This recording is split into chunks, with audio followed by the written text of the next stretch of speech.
Halleluja, halleluja. Nilqaw l-aħwa tal-televizjoni, tal-YouTube, tal-Facebook, nilqawkom magħna għal dan il-messaġġ ejja nitolbu flimkien minn qalbek itlob. Ix-xenna għal mulej. Minn qalbek. Iftaħ qalbek. Beraħ għal dak l-Ispiritu Santu irid jagħmel fik. Inħeġġek biex torbot is-seatbelt sewwa. Ħankompli fuq it-tieni messaġġ li bdejt ftit jimilu is-seħer fid-dar tal-Alla. Witchcraft in the house of God. Mulejjeni. Għajni tolbu. Misi Qaddis. Kellimna inti mill-kelma qaddisa tiegħek. Bl-Ispiritu Santu għatina widnejn biex nisimgħu. Għatina qalb paċċana u qalb miftuħa. Mulejn kisru, norbtu, unġibu fix-xejn. Kull pjan, kull manuvra u kull skema ta' seħer tal-għadu. Sew jekk hix karnali jew spiritwali. Inkisruha u nkissru l-influenza tagħha minn fuq ħajjitna. U permezz tal-kelma qaddisa tiegħek, kompli għarrafna u għallimna. Natuk mulej glorja u tifħir. F'isem Ġesu Kristu. Amen. Morru fi ktib ta' Galatin malajr. Galatin kapitlu 5.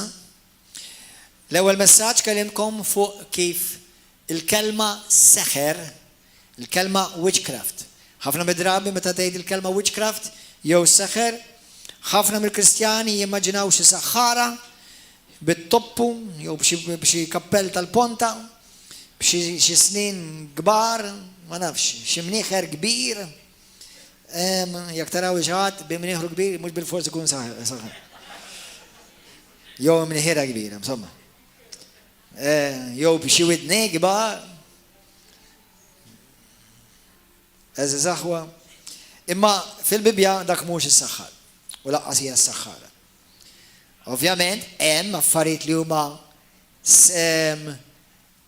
simili u hemm min jieħu dik it-tip ta' karatteristika. Però dawk id-drabi ma ssibhomx fil-Knisja, dak ġeneralment issibhom fil-Karnival. Fil-Knisja ġeneralment issibhom jew b'xi sut, xi ingravata, jew b'xi t-shirt, jew b'xi jeans, jew b'xi naqa, jew nkella b'xi kullar monqom, sewwa. Jew issib xi wieħed bħalib. Amen. Għal dawk li għadkom forsi ma fimtu xejn, tħabbix rasek. Huwa l-iskopri għalissa ma tifhem xejn. Ġast isma'. Ħadd ifhem dal-waqt. Mor fi ktib ta' Galatin kapitlu 5. Ħanaqraw minn vers 16. Għal dawk li ma smajtux l-ewwel messaġġ, kemm għamilkom ma smajtux l-ewwel messaġġ? Ok. Jgħad fuq il-YouTube inħeġġkom biex morru taraw. Vers 16 Galatin kapitlu 5. Jiena ngħidilkom imxu fl-Ispirtu. Meta ngħidu imxu fl-Ispirtu, kif timxi fl-Ispirtu? Kif timxi fl-Ispirtu? By the way, b'mod wiesa, intom kollha timxu fl-Ispirtu. Jiddependi li wieħed. Jiddependi li spiritu. Imma ovvjament hawnhekk qed jirreferi għall-Ispiritu Santu, jiġifieri jien ngħidilkom imxu fl-Ispiritu Santu. Jew kellha kelma oħra hija ħallu l-Ispiritu Santu imexxikom. Dik tfisser. Okay? Għax in spiritu. U hawn ħafna spirti. Imma hawnhekk qed jgħidilna biex aħna inħallu l-Ispiritu Santu imexxina, jiggwidana, jinfluenzalna ħajjitna u d-deċiżjoni ta' ħajtna. Mela jekk jiena ma nħallix l-Ispiritu Santu imexxini, kulħadd jgħid, jekk l-Ispiritu Santu ma jmexxinix, spiritu ieħor imexxini. Biex ma taqgħux għal passjonijiet tal-ġisem, jiġifieri, jew inti tħalli l-Ispiritu Santu jikkontrollak, jew kellha tħalli l-ġisem jikkontrollak. Pratikament dik tfisser di. Il-passjonijiet tal-ġisem ma kontra l-Ispiritu Santu. Kontra l-Ispiritu Santu. U l-Ispiritu, jew l-Ispiritu Santu, huwa kontra il-ġisem. Ġifieri jew kella l-opri jew il-passjonijiet tal-ġisem. Dawn it-tnejn huma kontra xixin biex ma jħallukomx tagħmlu li tixtiequ. Jekk lilkom imexxikom l-Ispiritu Santu, mintom taħt il-liġi. Ovvjament, għax l-Ispiritu Santu huwa għallim u l-liġi huwa għallim u inti jew tmexxik l-Ispiritu Santu l-għallim jew kellha l-liġi l-għallim. Il-Bibja tgħidlek li l-liġi ġiet bħala għallim sakemm ġiġi Kristu. Issa liġi Kristu, issa jmexxik l-Ispiritu Santu biex il-liġi. That's a revelation for some of you.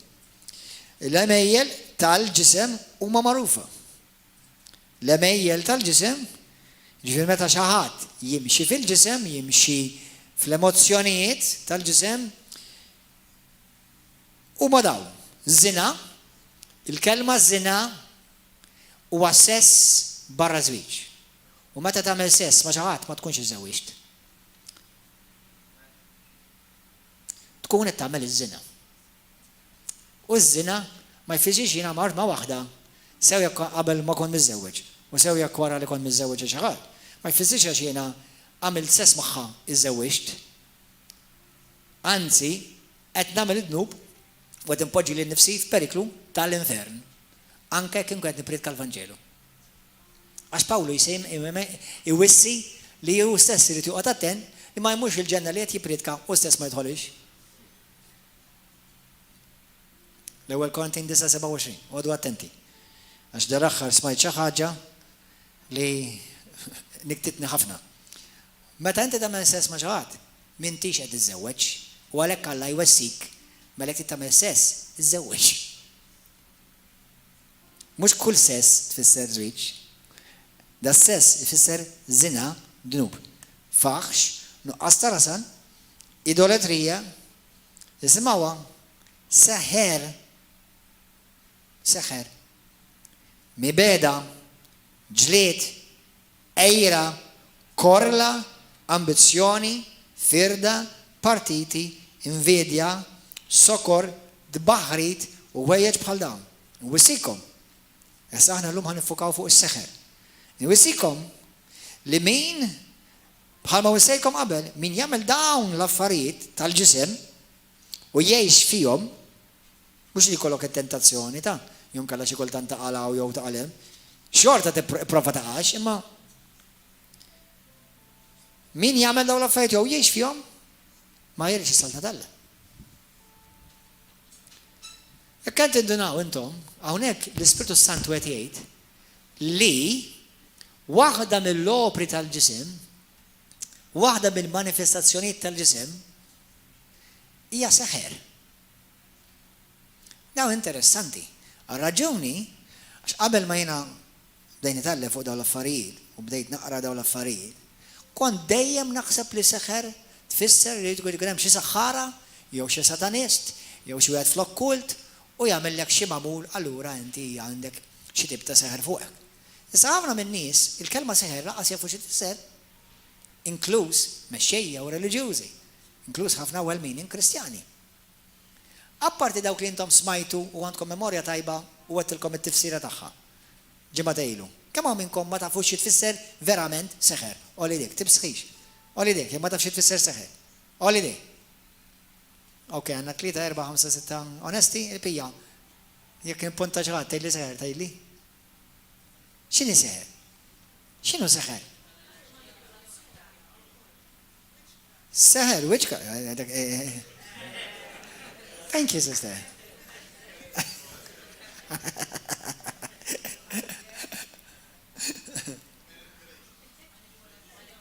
Amen. Bravi. Għannu pjaċir li ħafna minnkom kontu imqajmin meta kont qed nipredika. Hallelujah. U għandkom memorja tajba. Thank God. I'm glad. Thank you, Jesus. Mela hemm seħer li ġej mill-ġisem u hemm seħer li ġej mod dirett mid-demonju. L-ebda wieħed minnhom qatt ma jiġi mill-Ispiritu tal-Alla. Ġifieri sew dak li jiġi mill-ġisem. U ovvja, iktar ovvja dak li ġej mid-demonju mhux ħajġi mill-Ispiritu tal-Alla. Imma seħer Hija il-kelma tiftakru x'inhi l-kelma bil-Grik seħer? Għaw x'għad minnkom tiftakru? Bravu! Il-kelma seħer tfisser hija l-kelma bil-Grik farmakija. Farmaċija. Tfisser hija l-istess kelma għal mediċina. Għad irid nagħmel programm sħiħ fuq għadi.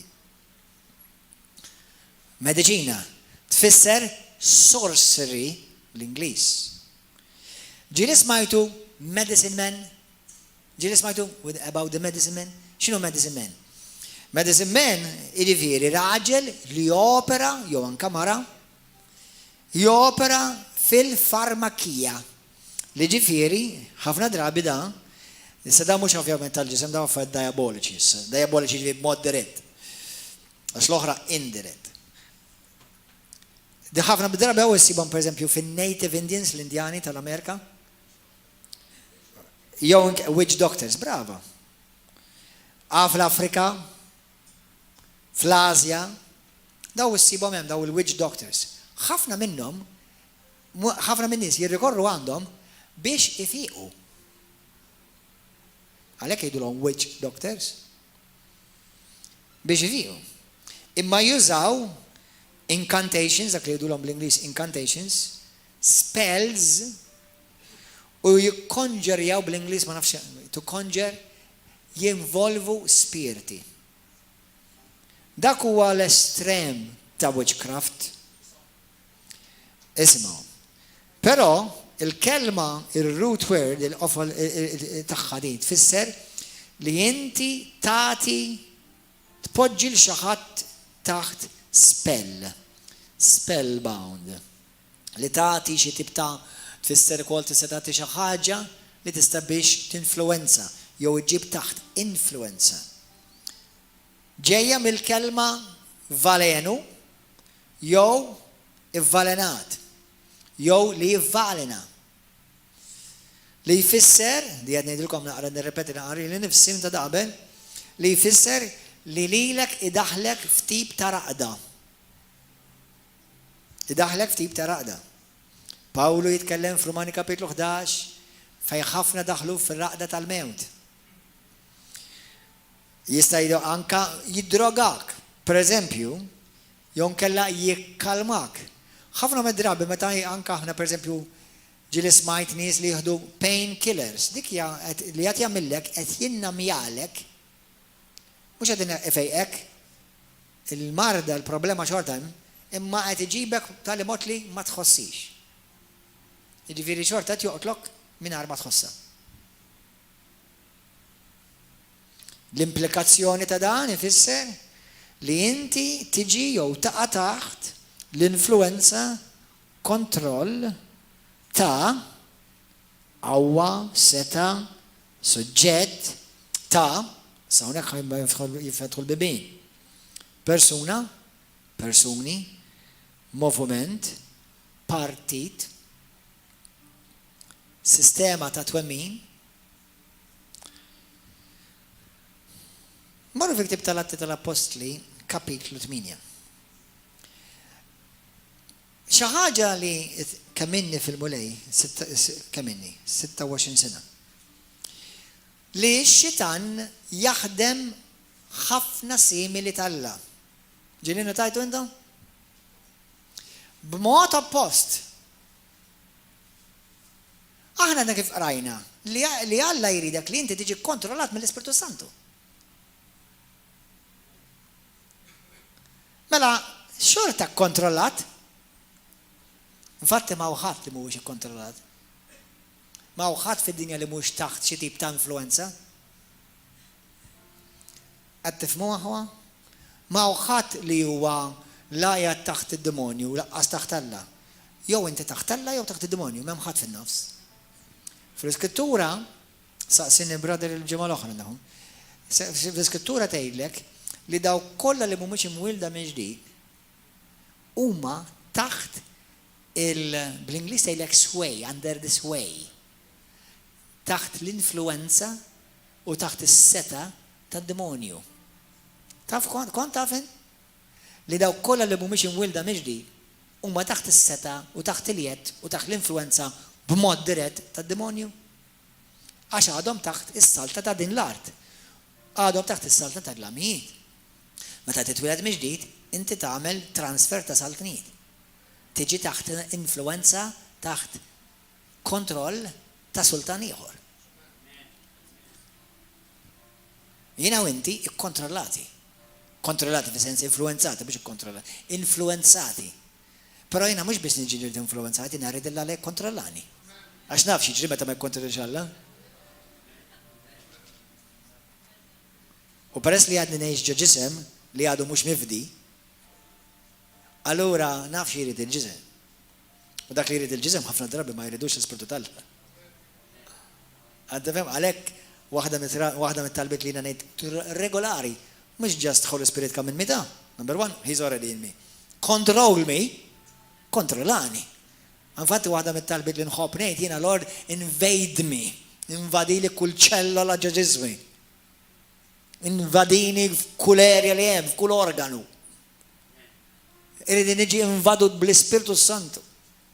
Irrid jekk tafasni joħroġ l-Ispirtu Santu jużja minn ġo fija. Ekri. Amen, u hekk hemm li Alla jrid minni. Halleluja, ftakar li Alla li hemm fik u ikbar minni. Bħalma darba qalet tifla. Darba hemm tifla kienet wara l-fellowship jew sera d-dar mal-mama d-dadi. Għandilhom mami u dadi, għandilhom illum il-passer ma sax nifmu. Għallu l-għali xi. Għax qal li Alla u ikbar minna. Għallu ma xofja.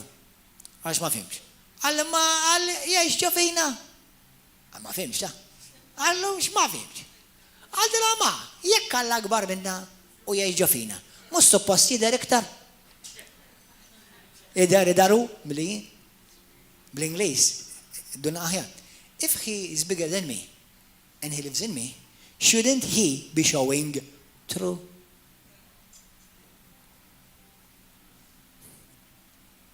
Aħna ngħidu li aħna Kristjani, imma ninsew ħafna drabi inklużin tal-ġifieri li Kristjan fisser tlaħ bħal Kristu, mhux bħal Gordon, jew bħal Papa, jew bħal Apostlu, jew bħal Profeta, Kristjan fisser bħal Kristu.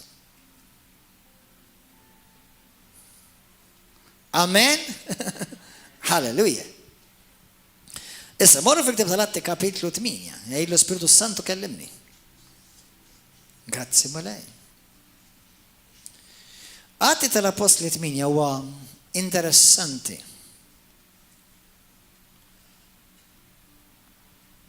Għax fej jidħol seħer, ħafna min nies, inkluż pajjiżna, jista' jkun anka int għadek sal-lum.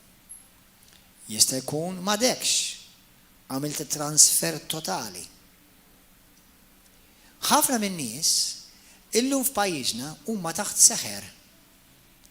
Ħafna min nies fid-dinja huma taħt seħer tali veri biex għax Malta biss. Ħafna min nies fid-dinja huma taħt seħer. Huma msaħħra. Tiftakru Pawlu jgħid il-Galatin kapitlu 3? Jgħidulkom jab Galatin boloħ. Min saħħarkom? Min saħħarkom? Id-darba l-oħra ta' xi tallimna li s-seħħer jeżisti. Seħħer reali u tista' tiġi anka li inti Kristjan xorta tkun taħt seħħer. Imsaħħar. Qed tifhmu? Sa l-Ispirtu Santu jrid jinfluenzani, mhux jimmanipulani. L-Ispirtu Santu jrid li ju jokkupa li ħajti, imma hemm differenzi. Issa ngħidilkom ħanaslu għalija. Hemm differenzi. Issa jekk inti Pawlu jgħid Galatin 5, jekk inti m'intix qed tgħix ħajtek konxja li kuljum int konxjament trid li l-Ispirtu Santu jikkontrolla lek ħajtek, xi ħadd ieħor ħajkontrolla ħielek. 100%. U jekk inti tikkontrolla ħielek ir-rabja, lejra, sessualità żina jew adulteru, kliem ħażin, inti qed tiġi kontrollat mill-ġisem, moħħkom hawn. Li fejn l-Alla tal-ġisem tiegħek mhux Alla per se huwa d-demonju. X'jiġifieri, pastor? Ftakar il-mulej qal lil Adam u Eva Alla li jintom issa taħt saħta? Tiftakar meta u minn xi xamlu l-Adam u Eva, minn xi xħalqu l-Adam mit-trab tal-art? Tiftakar meta seħħet is-serb qallu millum il-ġurnata inti taf x'ħajkun li kemm tiegħek? It-trab tal-art. Kont taf li inti u meta jqum fil-ħodu d-demonju l-ewwel ma jfittaxilek biex jieħodek breakfast.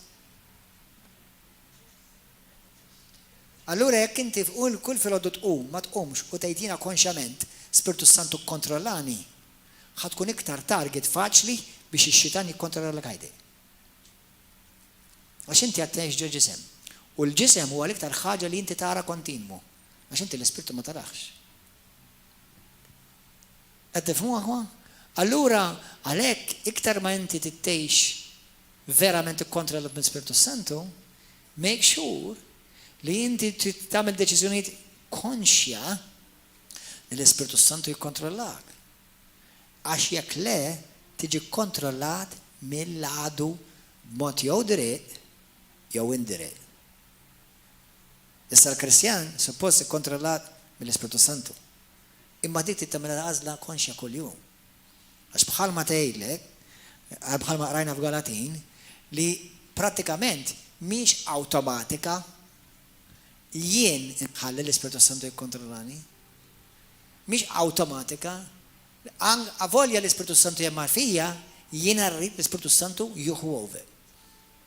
Jiena rrid l-Ispiritu Santu ikun id-driver tiegħi. Għax inkella jekk nagħli jiena rasi, ġismi juhu over u nibda nagħmel il-ħmerijiet. U nibda nagħmel affarijiet kontra li jmorru l-Ispiritu Santu, kontra l-Ispiritu Santu. Amen? Atti 8. Mela, għalhekk oqgħodu attenti, anke oqgħodu attenti pereżempju minn affarijiet li intom għaddejtu fil-ħajja tagħkom għax ix-xitan jużoħħom bħala speċjalment esperjenzi ħżiena. Ħafna minnkom forsi tħobbu lil mulej imma xorta għadha tikkontrollak jew iż-żina jew il-pornografija jew l-idda jew ir-rabja u xorta waħda tiġi l-fellowship u xorta waħda titfarrak il-gwarda robba kull ġimgħa. Għala mara jmorru tajjeb miegħek għax għaddi xi gwarda robba ġilda. Tifhmu?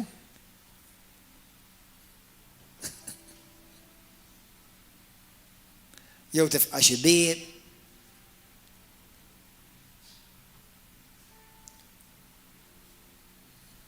Għalhekk inti xi ħaġa li l-mulej darba qalli u verament tagħmel sens bħal dejjem. Li avolja inti sir Kristjan, ir-rida tiegħek xorta da libera kuljum. Ma jfissirx għax inti sir Kristjan, il-libertà tiegħek issa ġiet meħuda, xorta dek liberu. Taf li jiena Gordon John manxe kapaċi ngħidu le alla. Kemm minnkom ġieli jgħidlu le jgħidu l-verità. Meta d-nibt inti tgħidlu le qalbi ta'.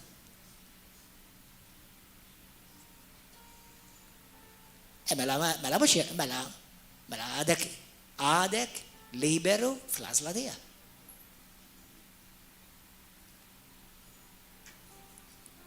Halleluja. Atti 8.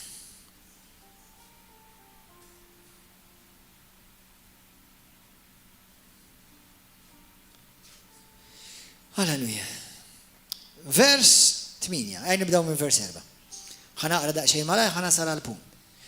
Imma dawk li xterdu bdew ixandu l-kelma fuq kull fejn morru. Filippu, l-evanġelist, niżel il-belt tas-Samarija u xanda lil Kristu lin-nies tagħha. Il-folol tan-nies b'fema waħda kienu joqogħdu attenti għal dak li kien jgħidilhom Filippu. Meta kienu jisimgħu u jaraw il-mirakli li kien jagħmel. Kien hemm nies maħkuma mill-ispirti ħżina. U dawk bajjad kbir kienu joħorġu minn ħafna minnhom. U ħafna nies oħrajn mifluġa jew tsapob. Kienu jidfejqu u kien hemm fer kbir f'dik il-belt. Il-belt kien hemm raġel jismu Xmun. Dan kien ilu jagħmel sħarijiet. X'kien jagħmel da? Sħarijiet. Witchcraft. Jew nkella sorcery bl-Ingliż. U jġennen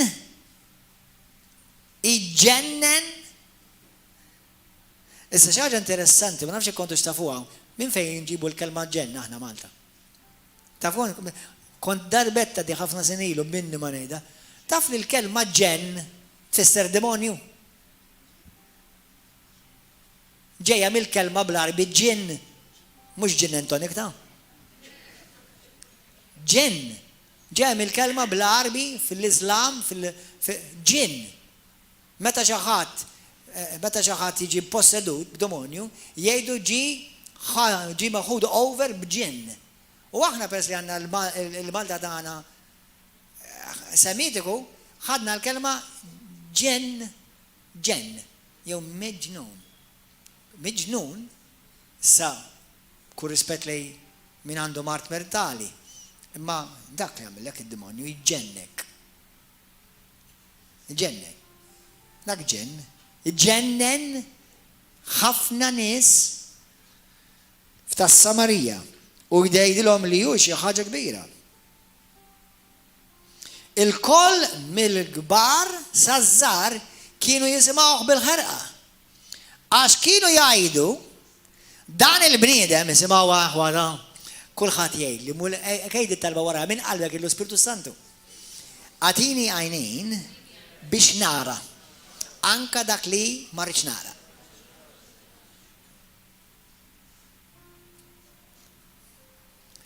Għattilkom xi ġimgħa ilu. U nukli tgħid il-Alla urini, l-ewwel tgħidlu molejtini għajnejn biex nara. Għax Alla juri kontinwament, ħafna ma jirdux jaraw. U jekk tmissilhom naqal politika, jitilfu l-Kristjaneżmu kollu. U ma jibqgħux jaraw. Moħħkom hawn. Għalhekk jien insiba skandlu meta Kristjani fuq Facebook għall-ebda raġuni, l-ebda Prim Ministru u l-ebda President ma qatt insejħlu Salvatur ta' pajjiżna. L-ebda wieħed minnhom. L-APN, l-APL u l-FNT li laqqas alternattiva. Mela mmorru ngħidu l-ex Prim Ministru Salvatur. U hekk jogħġbok tgħid li Kristjan. Int hija taħt seħer u ġennek.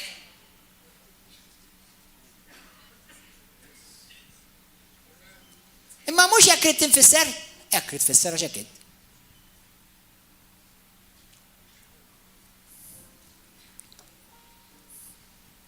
L-ebda ex-Prim Ministru u l-ebda Prim Ministru ta' futur ma huwa salvatur ta' pajjiżna. L-unika salvatur ta' kollox ta' pajjiżek, ta' ruħek, ta' ġismek, ta' flusek, ta' familtek, ta' żwieġek, jismu Ġesu Kristu! Biss!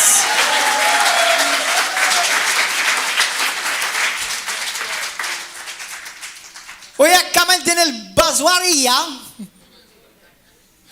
indem! Fissem Ġesu Kristu!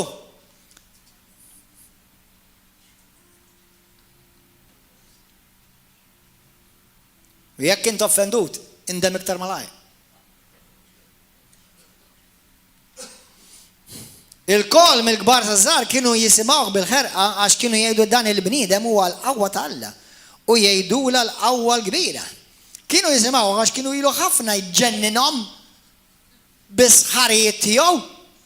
Sena ftit, jiġifieri persuna waħda tista' tikkontrolla pajjiż ħieħ.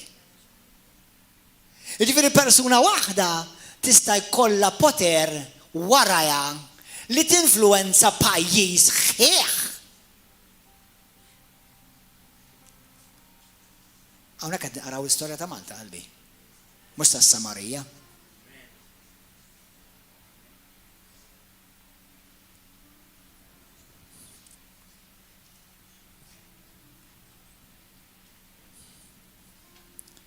Meta mbagħad emnu l-bxara t-tajba li Filippu l-Evanġelist li kien jmur fit-toroq jixandar il-Ġesu Kristu. Amen. Jixandrilhom is-saltna talla, mhux jixandrilhom la-reliġjon. Lax taħseb intu x'naħseb jien. Is-saltna talla. Is-saltna s-sultan wasal u għad jiddomina. U fuq isem ta' Ġesu Kristu, la ma rexedrom fuq il-Madonna, la fuq il-festi, la fuq il-patrijiet u l-patriarki, fuq Ġesu Kristu.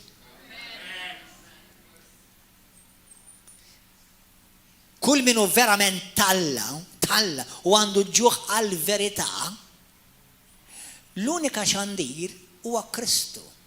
Mill-bidu sal-aħħar. U fin-nofs and in between. Kristu nieżel u Kristu dila. Ġesu Kristu. Il-karatteristiċi kollha ta' madwaru jissemmew imma qatt ma jiġu molla. Ġew mollija, skużani, mollija. Kemm l-irġiel u kemm in-nisa xmun ukoll emmen ġida li kien isa ħaram ukoll emmen il-Vanġelu u kien dejjem ma' ġenb Filippu. Kien dejjem ma' ġenb Filippu l-Evanġelist. U kien jibqa' mibluħ meta kien jara s-sinjali u l-mirakli kbar li kienu jsiru. Issa, l-apostli niżlu Samarija, semaw li rċivew il-kelma talla u marru jitolbu għalihom biex jirċivu l-Ispiritu Santu. Issa, ma jnaqbżu waħda malaj, qabżu vers 18. Meta xmun ra, daġvi da li kien saħħar, ra li bitqejjit tal-idej tal-apostli kienu jirċivu l-Ispiritu Santu, huwa offra l-flus lill-apostli.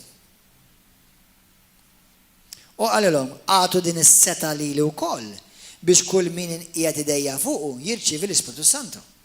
Imma Pietru wieġbu, Alla jeqred flusek u lilek magħhom, da diġà kien Kristjan u diġà tammet.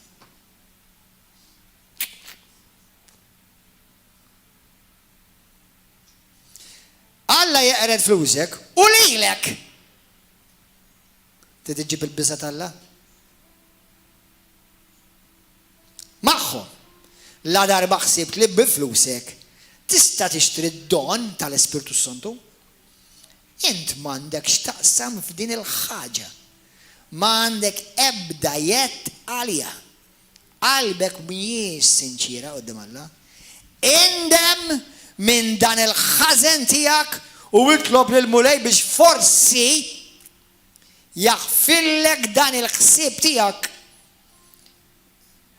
Isimma wasta xinu ġej li tkellimna naqra fuq il-messaġġ ta' qabel. Għax milli qiegħed nara int qalbek mimlija mrar. Ħadd ma jista' jara Alla mingħajr qdusija għalhekk eżiż aħwad ħallu l-ebda mrar f'qalbkom. Tkellimna l-ewwel lezzjoni li l-imrar huwa l-breeding ground biex inti ssir saħħar.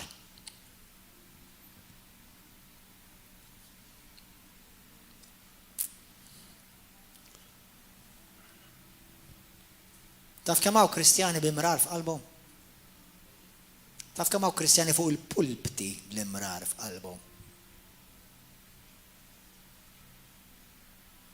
F'kull denominazzjoni jeżistu. X'milli qed nara int qalbek hemm mimlija mrar u ħażen iħassrek. Taf li Pawlu jgħid fil-Ktieb tal-Lut kapitlu 12 jgħidlek l-imrar li jħassrek.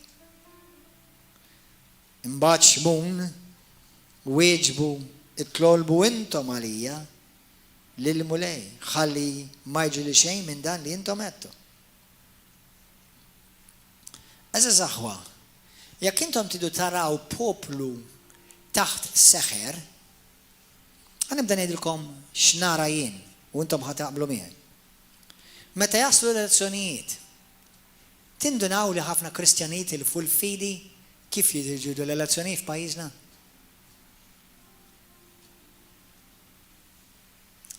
Jinbidlu, jibdew jimmanifestaw bid-demonji reliġjużi fihom. Anke jissejħu tal-born again.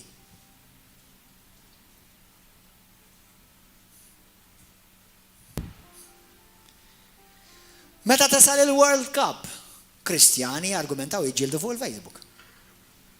Fuq xi partit ta' qattar ġil nofsa marwenin jiġru barra biċċa ġilda. Dak futbol.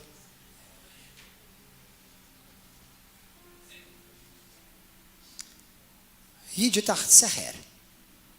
Jiġu mibdula.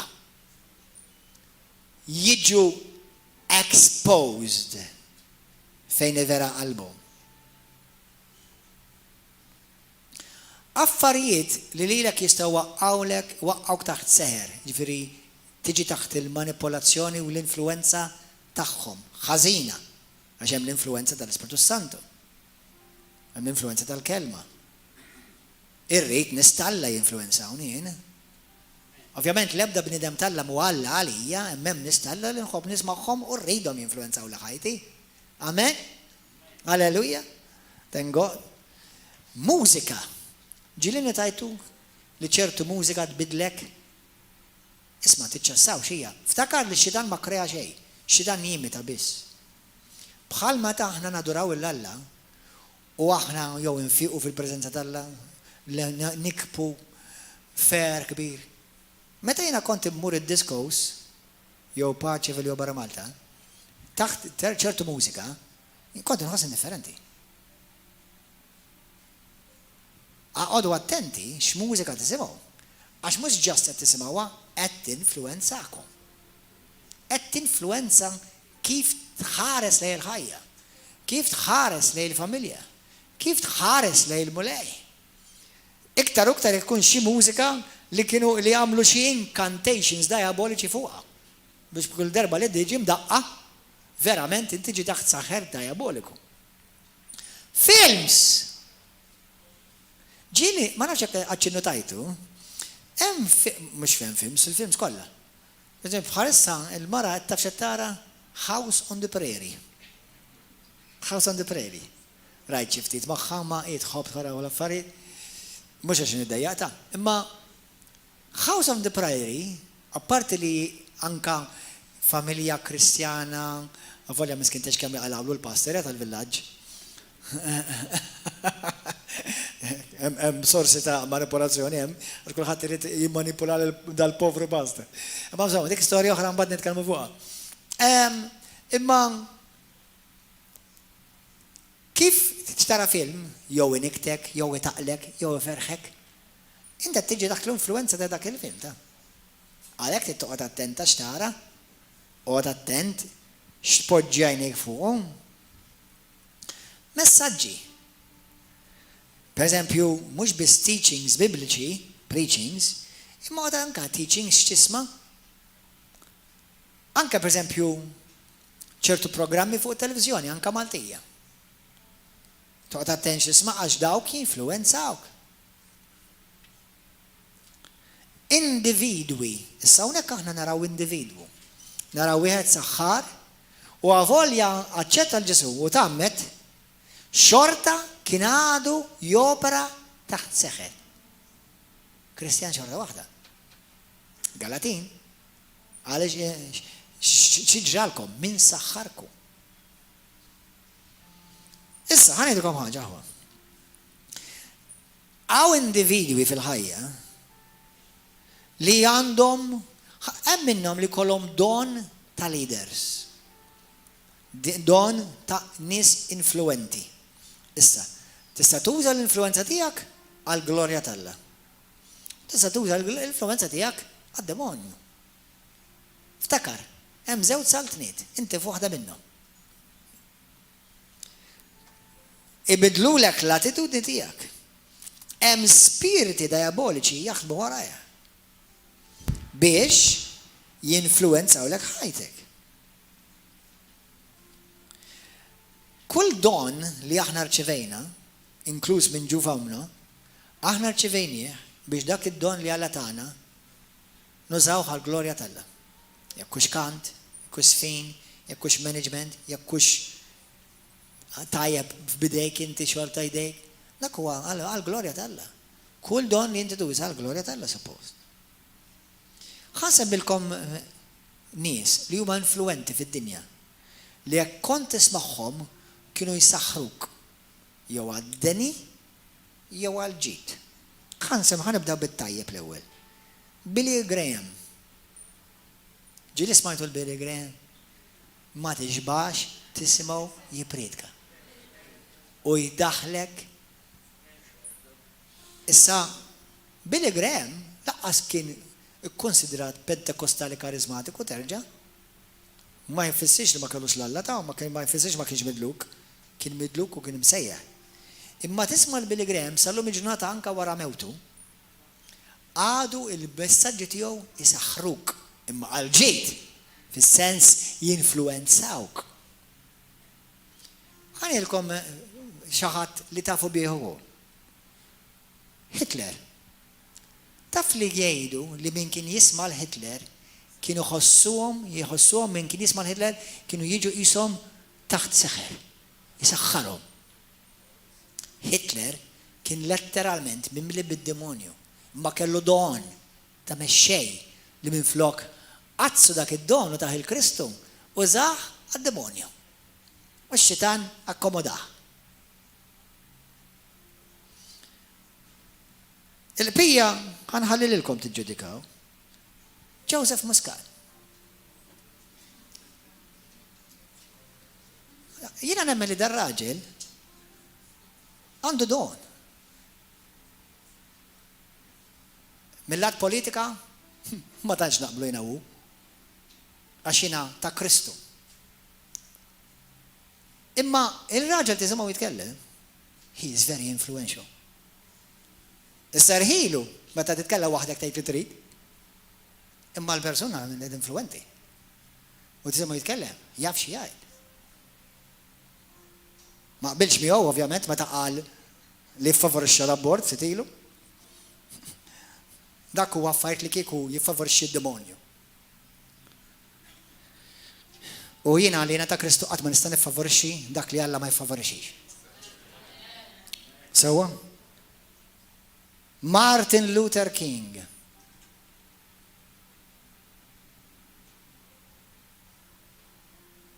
Jekk hawn xi ħadd minnkom għandkom kulur li għadni kif għafassilkom il-kallu u jekk weġġajt xi ftit inħeles issa stess. Għax jiena u inti biss totalment, kompletament, b'mod assolutament ta' Ġesu Kristu. Inħobb il-proxmu iva imma l-ħażen ma niġġustifikaħ għal ħadd u lil ħadd. U jalla daw in-nies politikanti ta' pajjiżna jalla jsalvaw għax l-infern jeżisti għalihom ukoll. Jekk ma jindmux u ma jdurx lej Kristu. U ħafna minn daw il-messaj bħal Prim Ministru tal-lum, bħal ex-Prim Ministri oħrajn, ħafna minnhom telgħu f'dutrina. Ħafna minnhom naf anke li kienu f'komunitajiet. Imma meta inti tilħaq ċertu poter u l-Kristu għadu mussidek, inti tibda taħseb li jint Alla. Sakemm Alla jgħid ħanorik minnu veru Alla.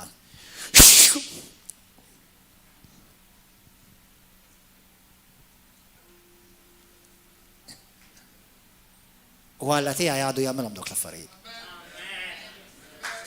Alla tiegħi.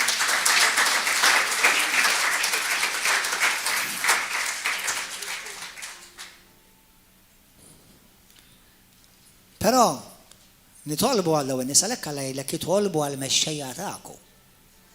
Jitolbu għall-mexxejja tagħkom. Kien hemm mexxej oħra, ma rridx insemmi politika bil-kulur, xejn minix partiġan. Imma kien hemm ta' kulur differenti. Ħalli biex jekk hawn xi ħadd kulur differenti, number one, aħna kollha bojot. Imma Eddie Fenegadami, raġel bravo. Kien tisimgħu jitkellem isaħħar in-nies. Ħafna mid-drabi il-leaders ikollhom dik iċ-ċertu poter fihom, għalhekk huma msejħin biex imexxu. Imma jekk kull bniedem ma jkollux il-biża' Alla, dak il-glorja jodaw minflok jagħti għal sidu. Jiena leader, eluf jaraw il-programmi tiegħi u nirringrazzja Alla tex kemm qed iċem bis-seden ilkom. Għawdex ġej revival, għax tex kemm qed iċemplu li nies minn għawdex. Halleluja. Għallu għajdejkom intom kolla li intom għawċin, għawnek il-lejl, għallu għajdejkom l-għawċin. Halleluja, tu għam ċabċi bakberara. Għara għna għawċin. Halleluja! Amen. Imma, dali għad nejdilkom jgħanin, minu msejjaħ lider, ħafna mid-drabi ħajkollhom din it-tip ta' sejħa. Imma jekk ma tkunx ta' Kristu, kull ma tkun int pupazz tad-demonju mbagħad. Xi ħaġa interessanti, dil-ġimgħa għandu kun dil-ġimgħa. Il-programm tal-erba' fost il-ġimgħa.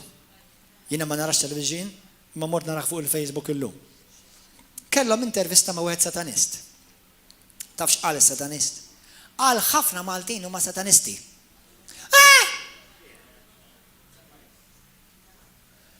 M'hemm bżonn tilbes xi libsa ħamra jew xi takkuna u xi demp u xi furkettun f'idejk. Kemm il-darba jien jekk għal dawk li inkom segwejtu l-programmi tal-Antikrist. Fejn nitkellmu fuq l-Antikrist, bħalissa l-Antikrist huwa d-demonju inkarnat, right? Għalkemm l-ispirtu tiegħu huwa d-demonju wkoll. Anyway, imma tafx qal dar raġel?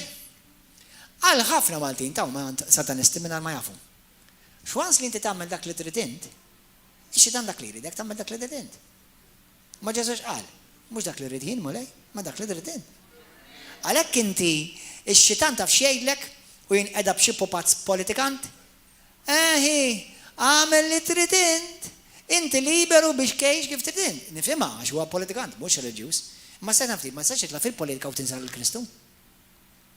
Jew nkella ntella xi post fuq il-patrun tar-raħal u mbagħad l-għada nitkellem fuq l-abbord. Huma pupazzi huma pupazzi. Taħt l-influenza tad-demonju. Ara torrux tifutawlhom, ħalli ċabsu jdejkom. Ma dak li forsi taslu qudiem għal għedilkom intom għandkom demkom jdejkom imċabsa bid-dem innoċenti.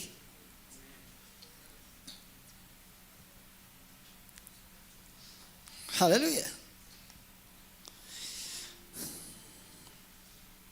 Kif inti ħatibqa' sejf?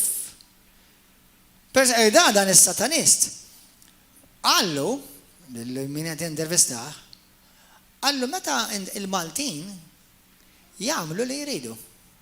Għalhekk Ġesu jgħidlek inti tittiġħad lilek innifsek, xitan jgħidlek u għamel li trid. Xitan hekk jgħidlek tagħmel li trid. Il-mument li inti tagħmel ir-rieda tiegħek, ix-xitan huwa sidek, anke jekk tiġi l-fellowship. Simple as that. Int fajnej Satana int tiegħu. U għed satanist Malta għallu, għal fuq televizjoni għal dawn huma satanisti mingħajr ma jafu. Kemm importanti tkun obbedjenti iżda?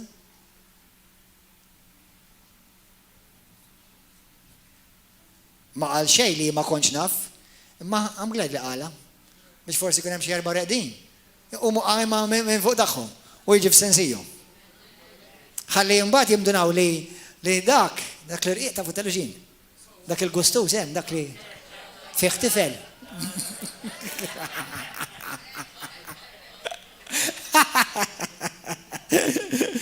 Mela l-bieraħ ħadd ritratt ta' ma' tfal u mommi. U f'da ritratt ta' nidher ġgant ħdejhom istajna, tilla sta kamina twil. Mhux għafja komeda zik.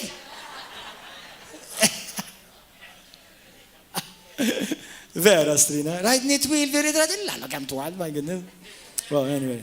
Hallelujah, l-mamma tiegħek għal l-birthday u l-Mother's Day, il-ġimgħa, praise God. Għadu għagġab fidu. Thank you, Jesus. Hallelujah. Kemm minnkom ma tixtiequx, onestament, li tiġu taħt is-seħer tal-għadu. Ħana ġenza silkom, na? Għax ħafna minnkom taf xadajduli, u mhux ovvja. Le mhux ta'. Le mhix ovvja ta'. Praise and worshiping, would you please come? Li ku ovvja, kif jista' jkun l-istess nies li jgħidu aħna nsara f'pajjiżna imorru jivvotaw politikanti li jridu tant ħmieġ abborrenti f'pajjiżna. Mela tal-għaliex għax huma imsaħħra, huma tiġi manipolati taħt witchcraft fuq livell nazzjonali. U shame on you jekk tgħid li int Kristjan jew Kattolku u tmur tagħmel dawn l-affarijiet.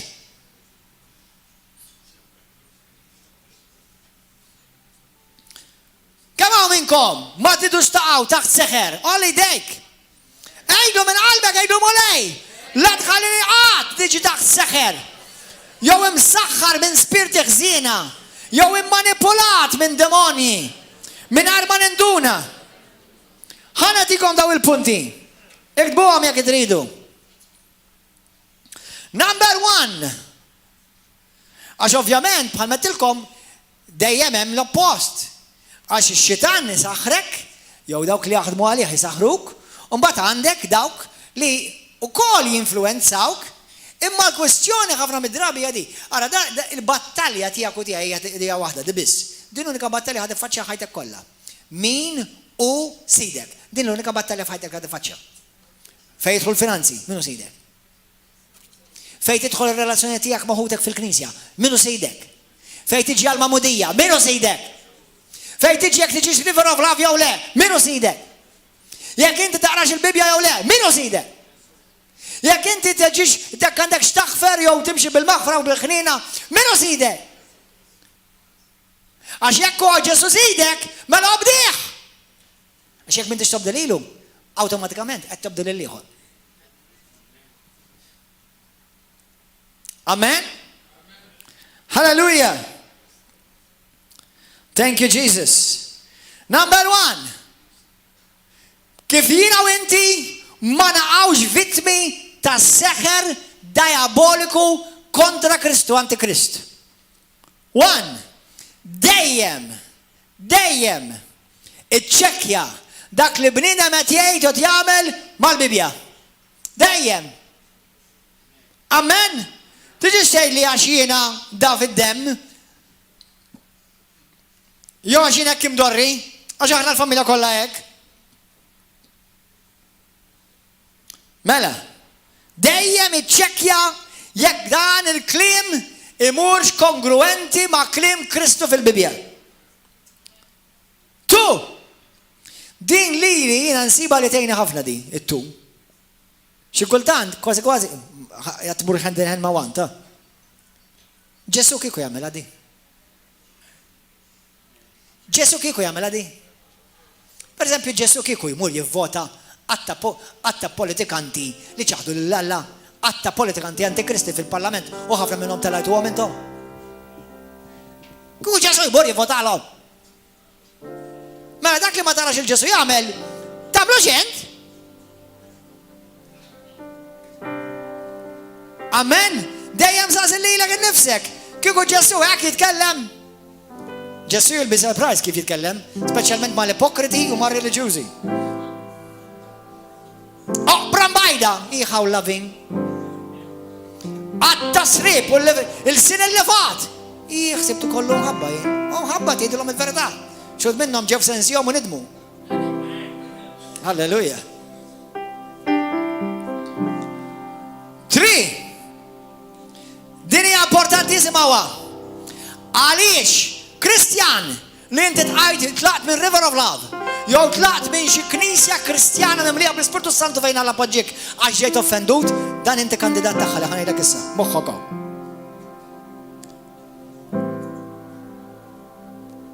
Għal dawk li qasmu xi knisja, għal dawk li qasmu xi komunità, għal dawk li ħaduha kontra l-pastor biex jieħdu xi grupp ta' nies magħhom, moħħok hawn. Dejjem għażel b'għażla li taħfer.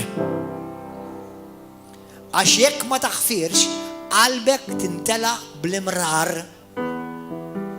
U jekk tintela bl-imrar, bħalma tkellimna fl-ewwel lezzjoni qed inkompli naqra issa, inti tiġi suddutu fejn tiġi taħt seħer.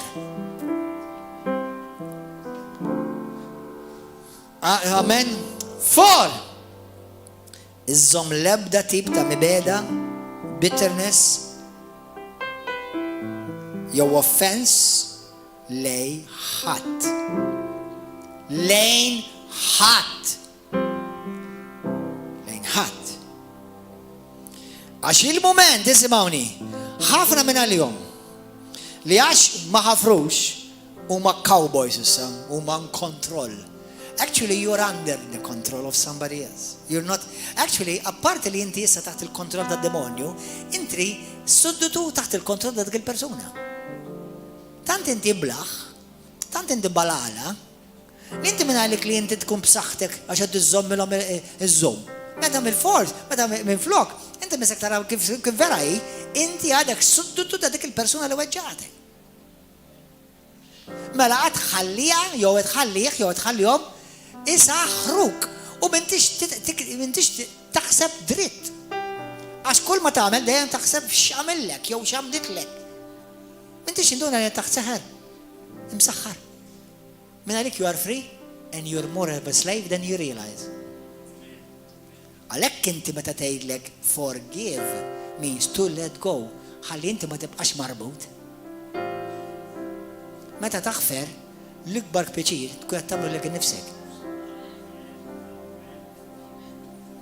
Għaliex taħseb Kristu sidna jgħidlek mur irranġa magħhuk, mur intaqa' moħħtok irranġa magħha, għax jirrikjedi naqra umiltà ħalli tinħeles int stess.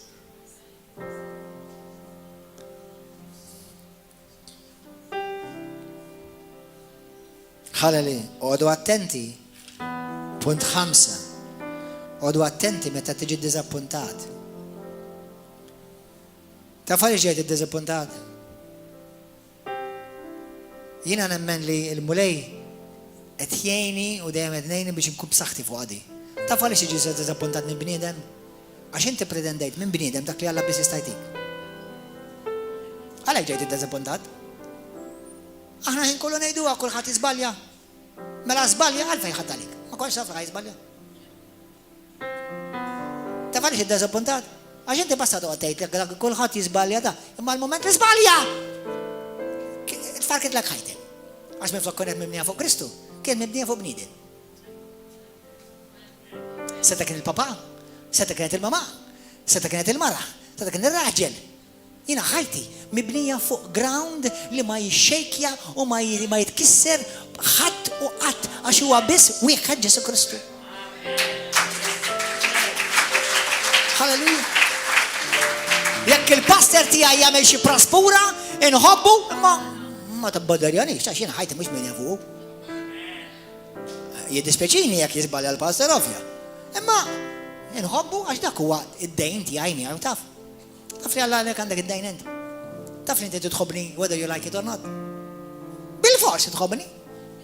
Għal-ġid tiegħek mhux għal-ġid tiegħek, jiena diġà nħobbni biżżejjed. Appartina l-maħbub minn Alla.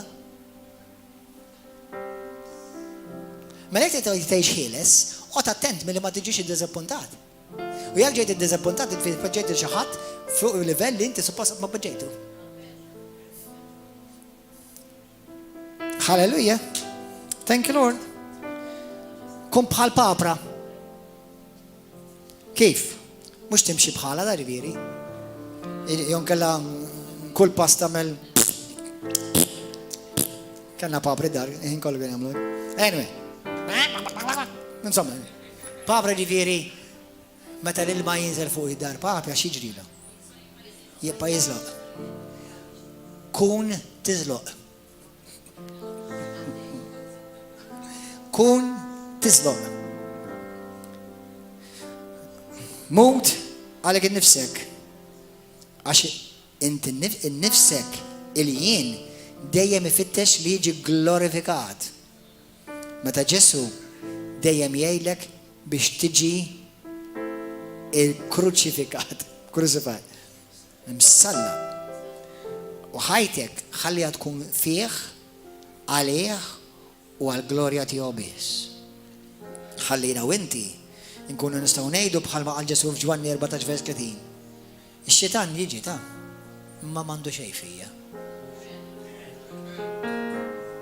Illum kont naqra l-Proverbi u beda jitkellem kemm hu bni aqli, kemm hu wise il-bniedem li kapaċi jirċievi disċiplina.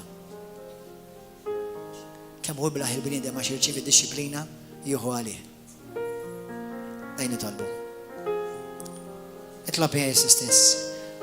Jekk number 1 inti qed hawn l-ewwel darba f'ħajtek u tixtieq tagħti ħajtek il-Kristu. Ħanilgħu maħwa. Xi wħud minnkom forsi m'għandekx demonju jinfluwenzak per se direttament, imma forsi għandek diżappunt. Weġġa tal-papà, tal-mamà, tal-ex, jew tad-double X jew tad-triple X. U għadek il-ġorra dik. Taf x'inti tagħmel int?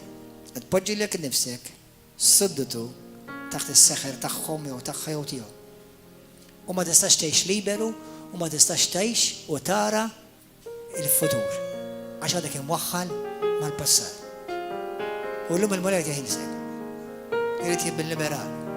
Ħalli ma tibqax imsaħħar li kull ħaġa li tagħmel u tara tittara minn din il-ħaġa. Jekk inti tittati ħajtek il-Ġesu llum għall-ewwel darba u lejdek, hawn xi ħadd illum jixtieq ħajtu l-Kristu għall-ewwel darba. U lejdek, jekk tittati ħajtek il-Kristu u lejdek, għandna grazzi mulej, xi ħadd ieħor jgħid alleluja, glorja l-mulej. Minn qalbek issa stess, għala għajnejk, poġġi dek fuq qalbek u jgħid talba warajja. Jekk inti llum jagħtu hawnhekk fuq YouTube, Facebook, televiżjoni, tixtieq tagħti ħajtek il-Kristu jgħid talba warajja issa stess. Jgħid talba warajja. Give me this camera, please. Thank you, Lord. Missi Qadis, grazzi ta' ibnek Ġesu Kristu. Ġesu. Illum naraf li għandi bżonnak fil-ħajja tiegħi.